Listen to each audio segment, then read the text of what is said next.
सबों को जय मसीह की एक बार फिर से रैप्चर रेडी चैनल में आप सबका स्वागत है, जहां पे हम पवित्र आत्मा के ऊपर से एक सीरीज कर रहे हैं, क्योंकि ये अंतिम समय है और पवित्र आत्मा बड़े बहुतायत के साथ परमेश्वर ने उसके लोगों और उसकी कलीसिया के ऊपर उंडेला है कि वो उसकी भरपूरी के साथ इस दुनिया में काम कर सके।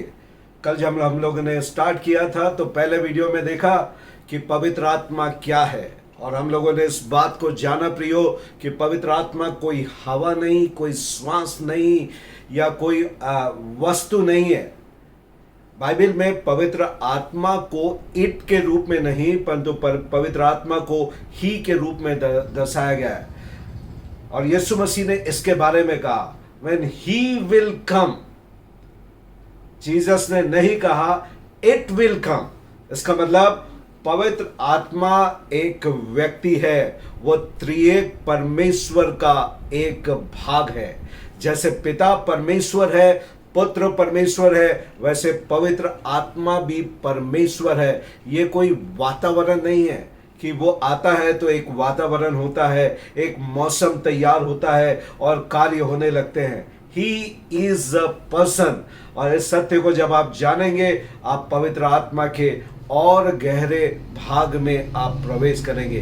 दूसरा, हम लोगों ने देखा था कि किस प्रकार से पवित्र आत्मा पुराने नियम से लेकर नए नियम तक के एक्टिव है। और हम लोगों ने नूह के जहाज में से जब उसने कबूतर को छोड़ा, तब इस बात को देखना शुरू किया कि जब उसने पहली बार कबूतर को छोड़ा तो हम लोगों ने पाया कि उसको जगह ना मिलने के कारण वो तुरंत वापस आ गया। उसी प्रकार पुराने नियम के इस युग को दिखाता है, जब पवित्र आत्मा लोगों के ऊपर किसी कार्य को करने के लिए उतरता था। और ये आप पूरे पुराने नियम में देख सकते हैं। मूसा से ये स्टार्ट हुआ, 70 लोगों के ऊपर आया। फिर न्यायों में आप चले जाइए, गिदोन के ऊपर, सैमसन के ऊपर, ओत्नियल के ऊपर, और उसके बाद आप भविष्यवक्ताओं के ऊपर चले जाइए। और पवित्र आत्मा इनके ऊपर उतरता था और उस कार्य को करने के लिए इन्हें योग्य बनाता था, जिसको परमेश्वर ने इन्हें करने के लिए दिया था। और उसके बाद हम लोग देखते हैं कि नए नियम में पवित्र आत्मा प्रभु यीशु मसीह के रूप में 30 और 33.5 साल तक वो इस धरती के ऊपर निवास किया। पवित्र आत्मा उनके बीच में रहा, उनके साथ रहा। पर यीशु मसीह ने कहा कि मैं जाने से पहले मैं तुम्हारे लिए एक और सहायक भेजूंगा। एक और सहायक का मतलब मैं तो रहूंगा ही रहूंगा, पर वन मोर, एक और सहायक मैं तुम्हारे लिए भेजूंगा, जो सर्वदा तुम्हारे साथ साथ रहेगा। इस बात को जानिए प्रियो, पवित्र आत्मा आपके साथ साथ रहता है। वो आने जाने वाली चीज अब नहीं रहा। इस तीसरे युग में, कलीसिया के युग में, जैसे कि नूह ने कबूतर को दोबारा छोड़ा तो एक बार वो जलपाई का थोड़े देर के लिए गया और जलपाई के वृक्ष के पौधे पत्ते को लेके आया, जो जीवन को दिखाता है। जब यीशु मसीह आए, थोड़े समय तक हमारे बीच में रहे, वो जीवन को लेके आए। और तब जब उन्होंने पवित्र आत्मा को उंडेल दिया, जैसे नूह ने तीसरी बार पवित्र आत्मा कबूतर को छोड़ा और वो लौट के नहीं आया। और अब पवित्र आत्मा जब पेंटिकॉस्ट के दिन उतरा तो वो प्रेरितों के साथ वापस नहीं लौट गया, जैसे कई लोग कहते हैं, पर अब भी वो मेरे और आपके बीच में, आपके अंदर और मेरे अंदर निवास करता है। पवित्र आत्मा आपके अंदर रहना चाहता है। और यीशु मसीह ने इस बात के लिए कहा 14 अध्याय उसकी 17 आयत यूहन्ना में कि वो सत्य का आत्मा जो मैं तुम्हारे लिए भेजूंगा, वो तुम्हारे साथ रहेगा और तुम में रहेगा। हालेलुया। आज पवित्र आत्मा हम में निवास करता है। और आज इसी से हम लोग आगे बढ़ेंगे और इस बात को देखेंगे कि आज पवित्र आत्मा हमसे क्या करना चाहता है। और आज का विषय है कि कई लोगों को लगता है कि उद्धार के समय जो पवित्र आत्मा का कार्य होता है, जैसे कि पहला यूहन्ना में देखते हैं, और पहला कुरिन्थियों 12 अध्याय उसकी 3 आयत में लिखता है, बिना परमेश्वर की आत्मा के सहायता से कोई मसीह को प्रभु के रूप में अंगीकार नहीं कर सकता। तो कई लोगों को लगता है कि जब एक व्यक्ति प्रभु यीशु मसीह को ग्रहण करता है उसी समय उसको पवित्र आत्मा की भरपूरी मिल जाती है। अब उसको और ज्यादा इससे आगे बैप्टिज्म ऑफ होली स्पिरिट की आवश्यकता नहीं है। और इसी प्रश्न को सुलझाने के लिए कि नए जीवन के अनुभव में पवित्र आत्मा का रोल अलग होता है और बैप्टिज्म ऑफ होली स्पिरिट के समय पे उसका रोल अलग होता है, इसी बात को देखने के लिए हम पुराने नियम और नए नियम में जाएंगे। एक बात हमेशा याद रखिए, पुराना नियम परछाई है और नया नियम उसकी वास्तविकता है। जो कुछ आप नए नियम में पाते हैं वो बात आपको पुराने नियम में भी चित्र के रूप में मिलेगी। यदि आप मेरे साथ चलेंगे इज़राइल के 7 पर्व के बारे में, तो आप उसमें से 4 पर्वों को आज हम लोग देखेंगे और जल्दी से मैं इसके बारे में आपको बतलाऊंगा। और ये 4 पर्व मेरे और आपको अलग अलग इवेंट से, अलग अलग आत्मिक अनुभव से कैसे लेकर जाते हैं, इन बात को आज हम सीखेंगे। और यदि आप देखें तो इजरायलियों के 7 पर्वों में से सबसे पहला पर्व जो फसह का पर्व होता है, अंग्रेजी में इसे फीस्ट ऑफ पासओवर कहते हैं। और जब आप देखते हैं कि इजरायली लोग मिस्र की गुलामी में 400 साल तक के थे और जब वो वहां की पीड़ा और बोझ से गहराने लगे, रोने लगे और छुटकारे की दुहाई देने लगे, तो स्वर्ग से परमेश्वर ने उनको सुना और अपनी प्रतिज्ञा को जो अब्राहम, इज़ाक और याकूब से उसने किया था स्मरण किया। और तब परमेश्वर ने 10 विपत्तियां भेजी मिस्र के ऊपर और आखिरी जो विपत्ति थी पहलोटों को मारा जाना।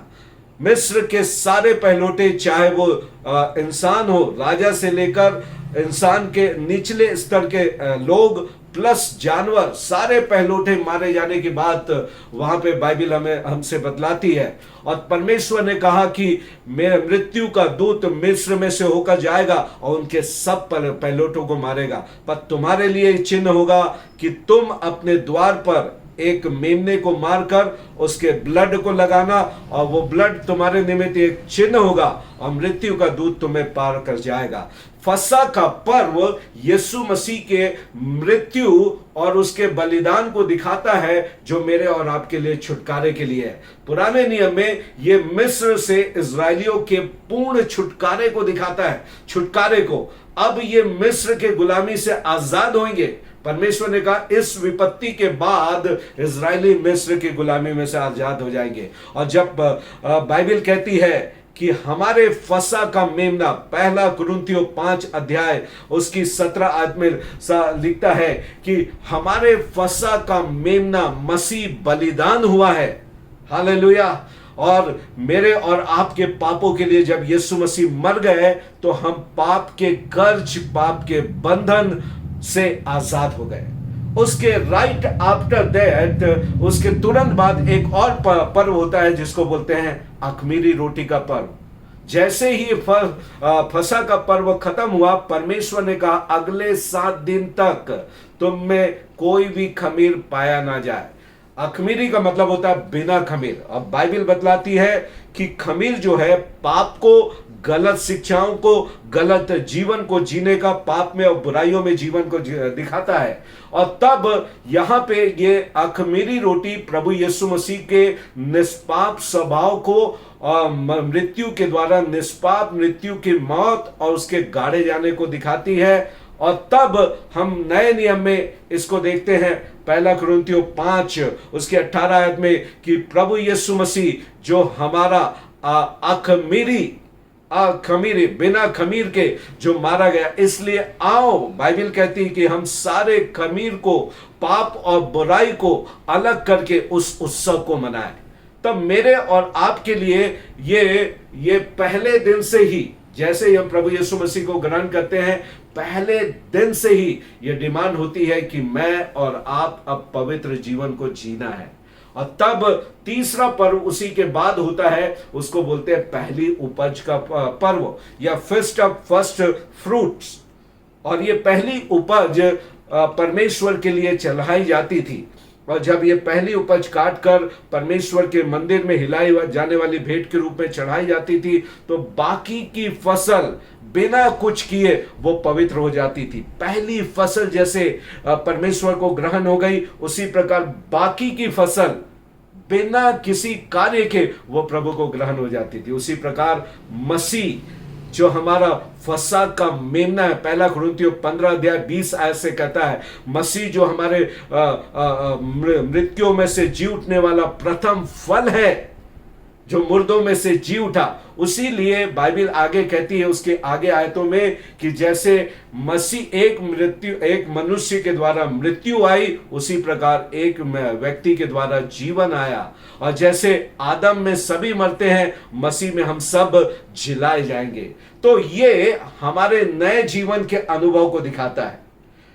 फसह हमारे पापों की कीमत का चुकाया जाना, हमारे छुटकारे को दिखाया जाता है।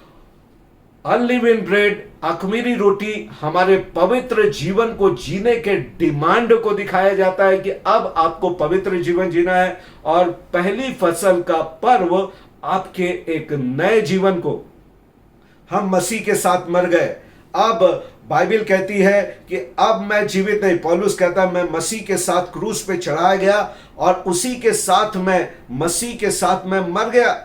अब पौलुस कहता है मैं जीवित नहीं परंतु मसीह मुझ में जीवित है। तो ये पहली उपज का फल जो बतला रहा है एक नए जीवन को, यह हमारे बैप्टिज्म को, एक नए जीवन के अनुभव को बतला रहा है। मेरे प्रियो, बहुत से मसीह लोग पुनरुत्थान में आकर रुक जाते हैं। ये मसीह के पुनरुत्थान को दिखाता है पहली उपज का फल।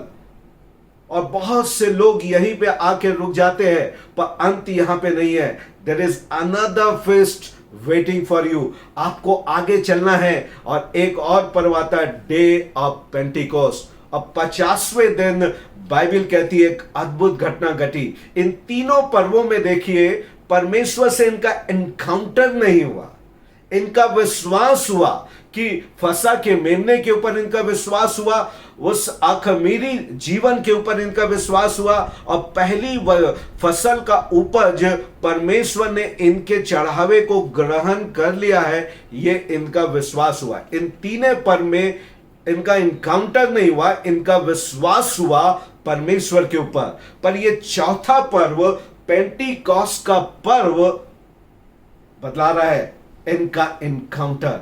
आप 50वें दिन देखिए, पेंटिकॉस्ट का मतलब होता है 50वां दिन। ये फीस्ट ऑफ वीक्स के रूप में भी जाना जाता है। और इस दिन 19वें अध्याय निर्गमन की पुस्तक में हम देखते हैं कि परमेश्वर ने इन्हें अपनी निज प्रजा होने के लिए थप्पा लगा दिया कि आज से तुम मेरी निज प्रजा हो। और उसके बाद हमारे नए नियम में यह पर्व पेंटिकॉस्ट के दिन लिखता है, प्रेरितों के काम 2 अध्याय में यह पर्व पूरा हुआ।